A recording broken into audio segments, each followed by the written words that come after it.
Hey, what's going on, beautiful family? It's your sister Michelle here, doing another quick video for you all. I had somebody say something that really struck a nerve with me, and I hope you're doing good on your journey. I'm wishing you nothing but love and light.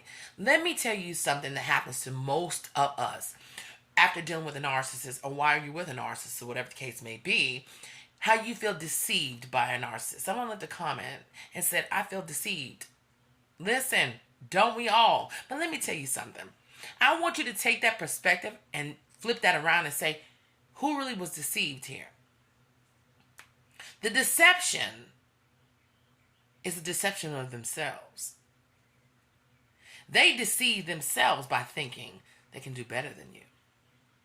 They deceive themselves by thinking that after everything they've done to you and how they treated you, that you are not going to be able to get up and go on and seek healing and get your healing. They deceive themselves. Yes, there's deception involved in the situation we're in, but the biggest deception is when you deceive yourself. Let me tell you something I know about this life.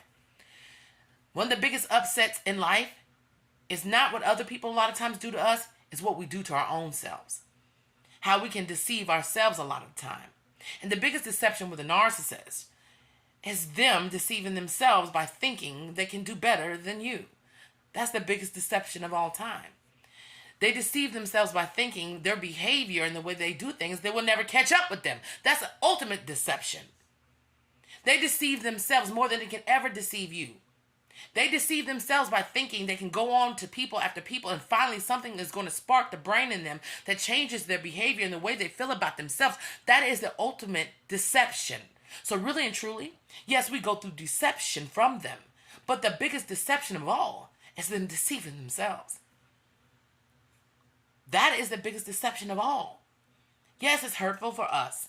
It's a lot to take in. It's a lot of pain and a lot to learn from. But when someone deceives themselves, that is the ultimate betrayal of themselves. We are just victims of the stuff that they threw out, and we feel deceived by the things they put into our space and in our lives. But we can take those things and go on and do other things, like I always tell you, because you're wonderful, phenomenal, and sexy, and amazing. The biggest deception of all is the deception they put on themselves. They will never get something like you. They didn't have nothing like you probably before. And if they do get someone they think is better, their deception is so fucked up, they'll mess that up too. See, now that is the ultimate deception here. It's the way that they deceive themselves. They're foolish enough to think that the way that they treat people is going to get them a step ahead, knowing it never will. That is deception 101. I love y'all, and you're amazing. Remember that. Bye.